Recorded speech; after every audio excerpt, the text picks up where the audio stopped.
Welcome back. We're now going to move into another discussion panel with live questions and answers at the end. Again, please don't hesitate to submit your questions through the live question forum on the platform. We will get to as many as time allows. Our three panellists will focus on multi-cancer early detection and the future of diagnostics. Now, this discussion will look at the potential impact of a multi-cancer early detection test, MCED, on the delivery of cancer care. What are some of the opportunities, the challenges, and what are the key considerations across health systems? For this session, we have Dr. Paul Limburg, Professor of Medicine, a Chief Medical Officer for Screening at Exact Sciences, Dr. Dan Milner, Chief Medical Officer at the American Society for Clinical Pathology, and Teresa Graham, Head of Global Product Strategy for Roche Pharmaceuticals. Welcome to you all. Let's kick things off then with Dr. Limburg. Tell us first off why a multi-cancer screening test makes sense. Thank you, Hannah. It's a pleasure to be here and part of this panel. So rationale for multi-cancer early detection is really based on what might be considered an epidemic of underdiagnosis for cancer. Now, we don't always consider cancer in that context, but let me give you some rationale. So about 70% of all incident cancers right now do not have recommended screening pathways. So the majority of cancers are diagnosed based on symptoms alone. Too often, symptom-detected cancers are found at later stages when treatment options are more limited, less effective, and really those clinical outcomes are suboptimal. So multi-cancer early detection, we believe, can significantly shift this paradigm so that we can find more of those cancers earlier. And the real goals of multi-cancer early detection are to expand the population for whom screening would be appropriate, to increase participation rates with this minimally invasive approach, identify more target organ cancers than we currently do with our existing screening tests, shift those cancers to earlier diagnoses where the treatment costs are lower and the clinical outcomes are better. And so would it then replace or complement current screening approaches? The current thinking is that it should complement existing screening recommendations rather than replace. Okay. What about the evidence then? What evidence is there to show that this could work in say, detecting cancer at a much earlier stage? So the evidence base is continuing to evolve. From a technology standpoint, there are clearly markers of cancer based on different classes of genomics, epigenomics, proteomics, et cetera, that can differentiate between the diseased state, either invasive cancer or sometimes even precancer, and the normal state. But application of those markers is where the evidence needs to continue to mature. So prospective studies to test these marker panels to make sure they do have true clinical utility is the current focus of many of the investigations. There are some studies that have been recently published that do show that the rate of cancer detection in complement to existing screening methodologies can nearly double the number of screen detectable rather than symptom detected malignancies. And Dr. Limburg, I mean, it sounds to me like you're very much a proponent of this, this multi-cancer screening test, but are there disadvantages? Are there pitfalls to this new technology?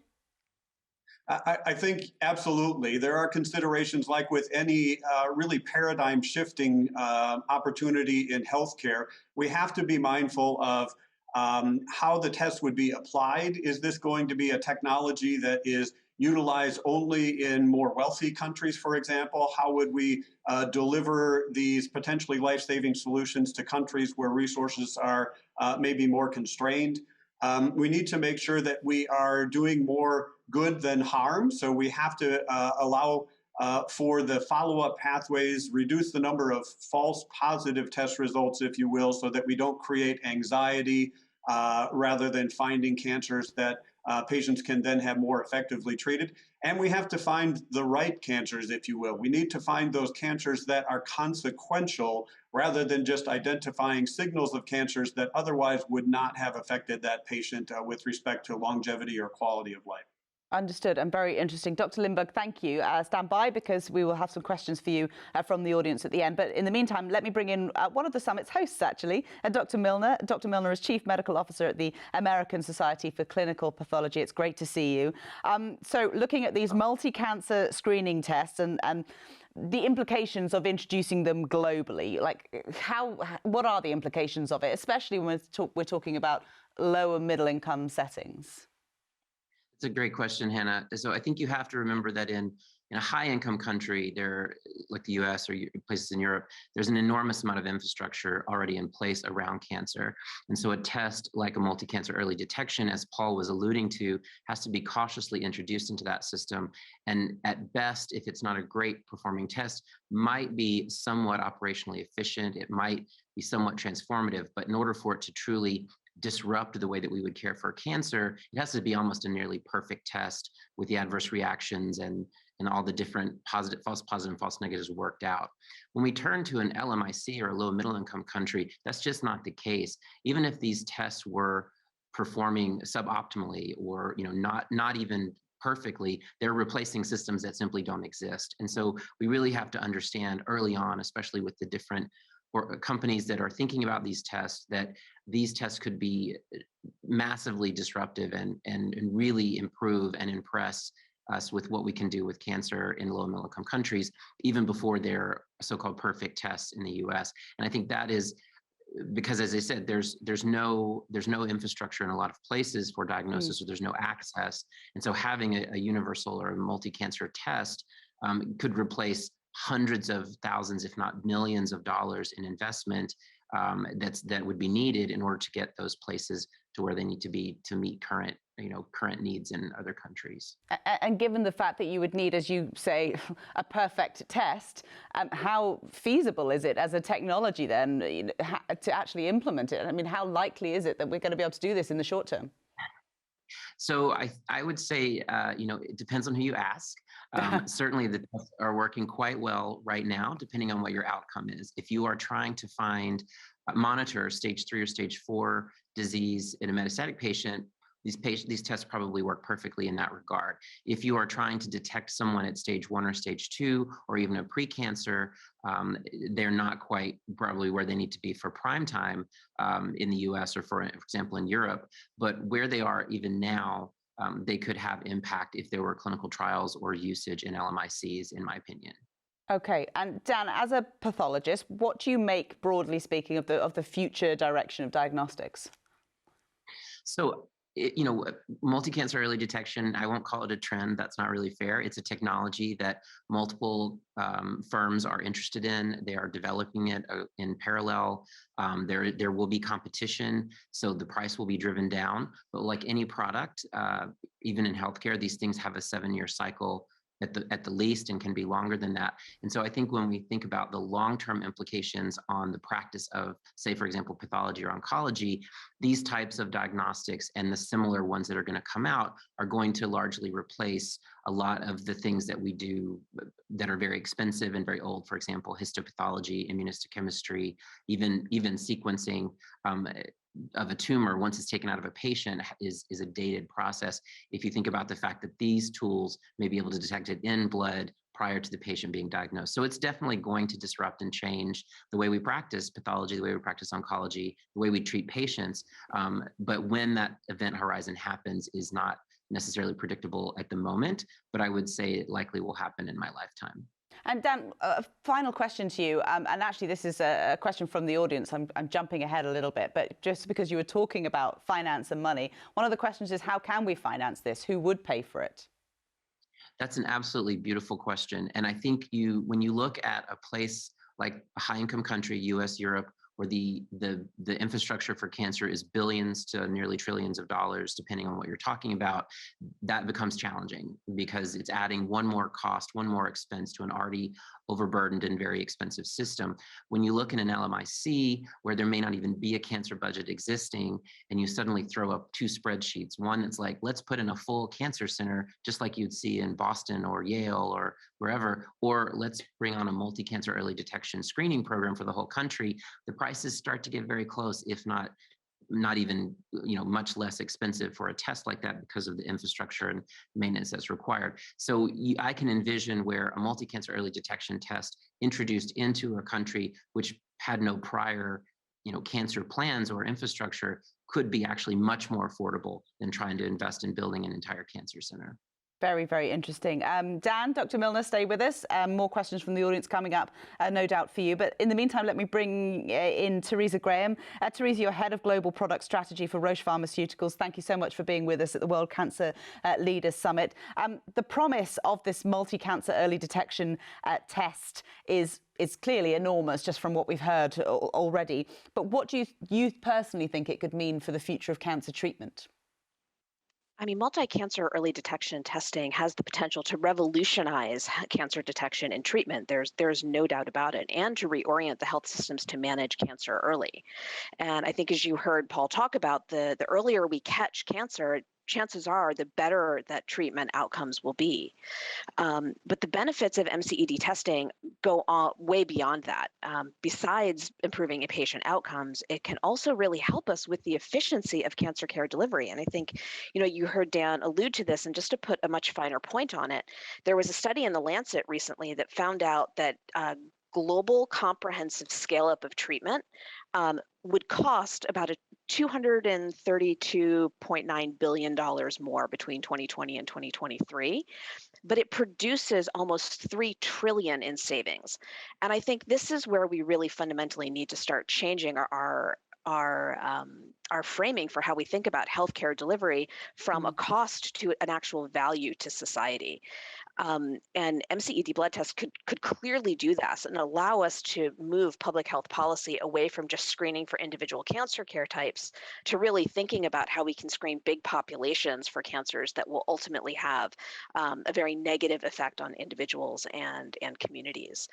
I think the corollary to all of that, though, is that we also have to make sure that once cancer is detected, right treatments are available and that patients are able to access those treatments. And so it's important that we start thinking about, do we have the right drugs available, and do we have the right access available to those patients as well?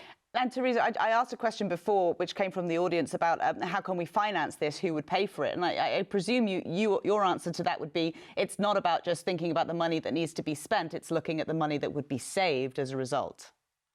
Absolutely. And I think that, one of the things that's true about most global healthcare systems today is that they're designed to treat sick people, not to keep healthy people healthy. And so we have a real opportunity, again, to just reframe how we're thinking about the delivery of care, and to think about what happens. And I think COVID was a great example of this, right? What happens when you can actually keep people healthy and actually prevent them from getting sick versus just treating them when they are sick? Yeah, right. So what could this MCED, multi-cancer early detection test, what could it mean in terms of the personalization of healthcare, and obviously the incredible potential of the data that would then be available as a result of that personalization? Yeah, great question. So we at Roche have a goal of actually being able to deliver far more innovation to patients at a much lower overall cost to society. And the reality is, we can only really do that if we efficiently and effectively have the ability to deliver care through data, digital technologies, et cetera. All of that is going to be really key to helping us think about how to significantly bring up the innovation available in the biology and bring down the cost.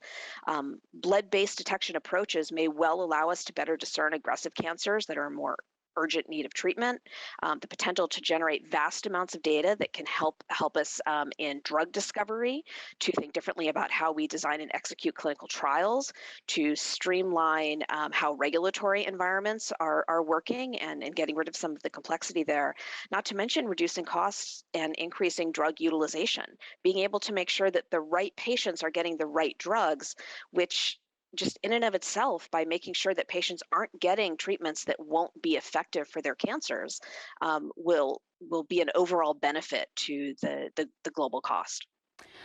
What do you think needs to happen to ensure that this kind of innovation, this kind of technology, is available worldwide, is widespread?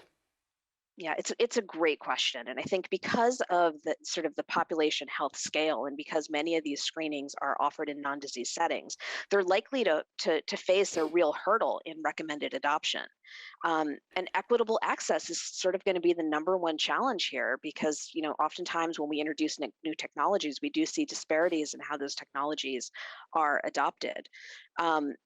again, I keep coming back to the fact that while 70% of deaths from cancer occur in low and middle income countries, the infrastructure for treatment just really isn't available.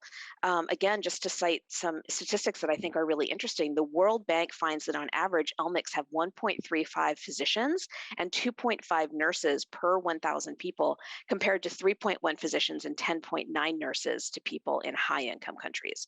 And so the ability, once you diagnose a cancer, to actually make sure that people are getting and have access to the right treatment requires a lot of infrastructure that just doesn't really exist today.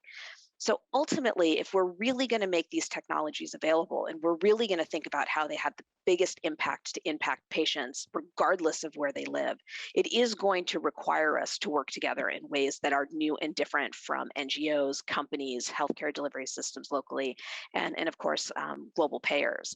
We're going to need to find better treatments. We're going to have modernized legal and regulatory frameworks that allow us to think differently about how we use these screening tools and how we can develop medicines using them. Interoperable data systems that allow for the seamless flow of meaningful healthcare data so we can actually do something with it. Regulatory pathways and guidance, and reimbursement pathways and funding models that just fundamentally look at things differently and are powered by acceptable real-world evidence. And if we can do all of that, we have a real chance to make a meaningful difference in the fight against cancer. I mean, specifically then, what needs to happen to ensure that in 30 years' time, we're not sitting around at the World Cancer Leaders Summit having the same conversation? How do we expedite all of this? Is it predominantly about breaking the inequity and the disparity between global north, global south? Not entirely. So science and technology are moving very quickly, but our regulatory and compliance frameworks don't move as fast as our medical advances. Our regulatory systems, which are quite rightly designed to help protect people from exposure to drugs that aren't safe and effective, have to evolve at the same time our understanding of biology and our tests and our ability to test and identify things evolves.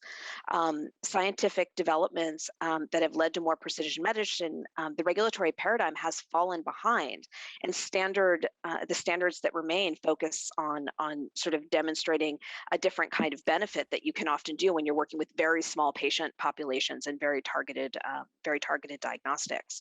So really, we have to work together across, again, all of the global stakeholders who touch the healthcare environment to really make sure that we're understanding and utilizing these new technologies in the right way to make sure that they're approved and available. And then that innovation has to go hand in hand with the ability for people to access, again, regardless of where they live in the world. And it's that kind of co-commitment and trust that's going to be really necessary.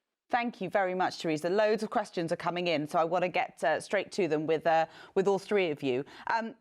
Paul, I don't think I put this question to you first, and I have put it to the other panelists as well. So on the finance issue, how would you say that we can finance this kind of test, and who's going to pay for it?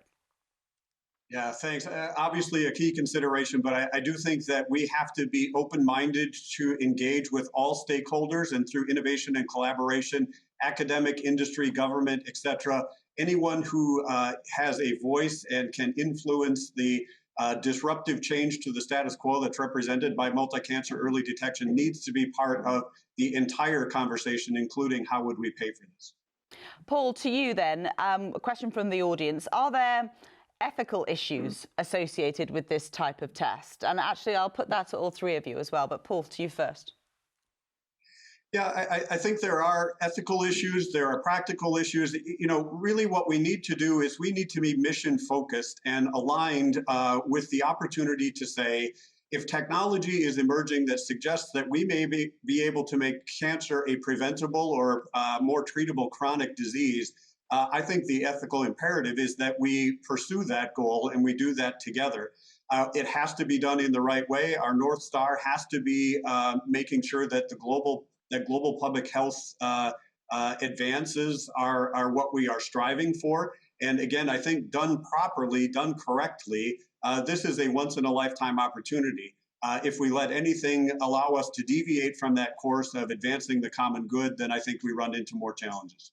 Dan, your take on that, the ethical issues potentially associated with this kind of test?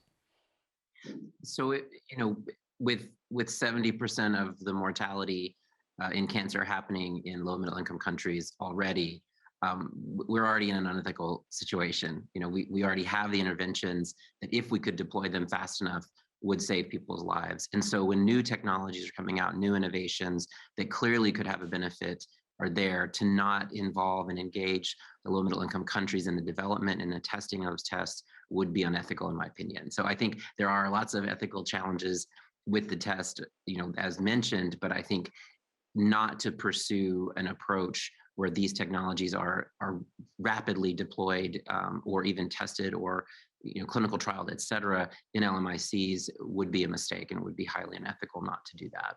And Teresa, to you. Yeah, so I think there's two pieces here. I think first and foremost, it's hard to offer testing like this when people don't have access to treatments, and so I think that is something that we have to figure out how to do, and how to do more ethically and more sustainably overall. I also think it's worth mentioning that something like this could actually help with one of our biggest ethical problems, which is that in most cases, our clinical trial programs actually don't include people who represent all of the diversity of the world, whether that's gender or race. And so, I think one of the benefits we haven't really talked about yet is how something like this could actually help us run clinical trial programs that include more diverse representation of patient populations, and actually help, again, lead to better care on a more scientific basis. And, other than doing events like this, the World Cancer Leaders Summit, how do you, as medical professionals, better communicate the benefits of this kind of test and the ethical nature of this type of test to the public who are perhaps a little skeptical? Teresa, do you want to pick up on that?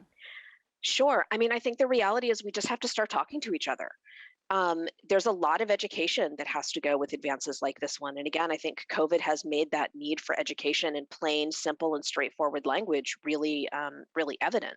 But we have an obligation, I think, as people in these industries, to be thinking about how we find a way to bring these innovations to people in ways that they can understand, and that ways that allow them to make more informed choices on their own healthcare. Paul, your thoughts on that, how to better communicate the message to those who are perhaps, unwilling at the moment to participate, be it in tests or indeed in the treatment? Yeah, I agree with what Teresa mentioned, and I'll just build on that and say that collaboration is key. So there are already groups of stakeholders coming together that have identified the need not only to develop new assays and technology, but to think through how would we distribute, deliver, and disrupt the current status quo. And everybody has a voice. Everybody needs to be part of that conversation. So I think the communication, the collaboration are key, and we can figure this out better together. Dan, question again from the audience. Will MCED identify the so-called rare cancers? Will it identify those that are generally not diagnosed early, for example, pancreatic? And will any cancer benefit more than others as a result of MCED testing? It's a great question. And Paul is being a little bit humble. He was part of a group with me at Mayo Clinic in early 2020, that the results of that will be about 6 or 7 publications that are coming out within the next few weeks that cover a lot of this material, both for the scientific community and as well as for the public. And that was one of the points that was made during all of those conversations and the back and forth we had in developing those publications, was that, maybe this isn't going to replace screening for breast cancer, but hey, we have no way to screen for pancreatic cancer. We have no way to screen for other very rare cancers. And so there was a lot of discussion about the impact on rare cancers, the value of such a tool, even a focus tool, excuse me, for rare cancers. And I think because we have no way to screen for them now, our hypothesis is that, yes, this will be beneficial. That needs to be tested out and confirmed, because the natural history of these diseases, if we detect them very early, isn't very clear. We know that early on in breast cancer, when we started detecting lesions that were sub-centimeter, it still took us a while to actually impact mortality, because we had to get a lot of other things right. And so if we start detecting pancreatic cancer, pre-cancer stage or even stage 1, where we can treat, do the patients have better outcomes? Is it better treatment for them? That remains to be seen, but detection of those cancers early enough, all the rare cancers, is a promise of such technology. And so, Paul, I guess in answer to the question of would any one cancer benefit more than others, then the cancers that would benefit are the ones that are currently not detectable. I think that's right, but there's also opportunity with cancers for which screening recommendations exist, but are maybe more limited than we would like. Lung cancer, for example. So right now, patients who are heavy smokers would be eligible for lung cancer screening using imaging technologies. With a blood test approach, multi-cancer blood test, we may be able to expand dramatically that target population, find lung cancers in patients who are not willing to undergo imaging-based screening, and also open that opportunity to patients who are diagnosed with lung cancer and have never been smokers. So I think that there are opportunities with the cancers for which we don't have existing screening methods or recommendations, but also ways to improve our screening participation rates, expand the population for those groups in which current screening is currently already recommended in some fashion. Question, this is directly for you, Dan. A question for Dr. Milner. Given that the multi-cancer detection test catches stage 3 and stage 4 cancers better, how will that work in low middle income countries which are less likely to have treatments for late stage cancers? So, and I greatly appreciate all the comments that are made about access to treatment. I think that what is happening in parallel in LMICs is access to treatment through multiple collaborations, through regional access programs, through drug company access programs, through other initiatives.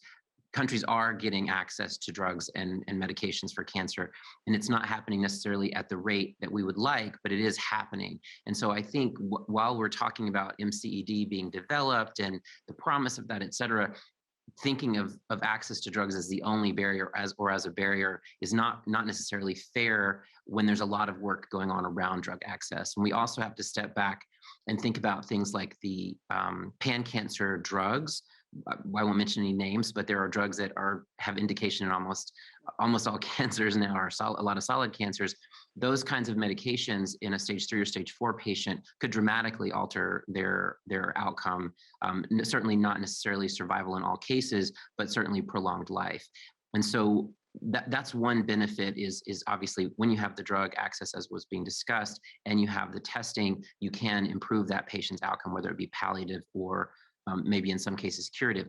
But the other is that when you have a test like this, it downstages a population. And that's the more important step, is that if we don't start working in a population with these tests that are at stage 3 and stage 4 to get the right data that we need, we won't be able to ultimately downstage that population. If we do start working in those populations, even now when they have mostly late stage disease, once we work out the logistics, the feasibility, the cost, et cetera, the treatments that are available, then the population will downstage, and that's the actual overall benefit that we're going for. Really comprehensive answer. Thank you very much. Teresa, I have a question for you. Do you think that the test might make us learn more about some of the cancers that we can't catch early enough at the moment? For example, do you think it could change our perception of which cancers can be successfully treated? I sincerely hope so. There's still a lot of cancers that are very difficult to treat and very difficult to detect. And I think the more we learn about cancer and the earlier we can actually find those signals, all of that will be super helpful to better understand the biology, which will help us better target treatments. And Paul, your thoughts on that as well, because it was a question for all three of you.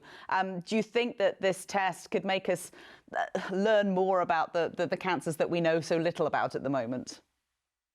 Yeah, I think definitely. And the way I like to think of some of these markers, we are applying them in a context of early detection, but they also are signals of carcinogenesis. So the more we learn about the separation between normal and abnormal states, they become not only early detection biomarkers, but potentially markers, pathways, targets for novel interventions as well. And another question that's literally just come in, Paul, so I'm just going to read it as it's written, and I hope you understand it. Do you think we could even take things earlier at the carcinogenesis stage? Do you think this could ever be a reality? I think that would be, in some ways, the ultimate objective. Right now, it's complex enough for people to figure out, where are those commonalities, where are those differences across target organs when we get to that invasive malignancy stage. But I do think once we, have substantial progress in that context, then moving upstream, if you will, absolutely can, and my guess is will happen. Okay, thank you so much to all three of you for your insight and for all of the work that you're doing within this space as well. It's been wonderful to speak to you at the World Cancer Leaders Summit. That's Dr. Paul Limburg, Dr. Dan Milner and Teresa Graham as well. My thanks to everyone. And thank you also to the audience for sending in such useful questions as well. We are going to take a break now. It is, in fact, our last break before the end of this 2021 World Cancer Leaders Summit. So I will see you again at 6:35. That's Geneva time. So 12:35 Boston time. See you then.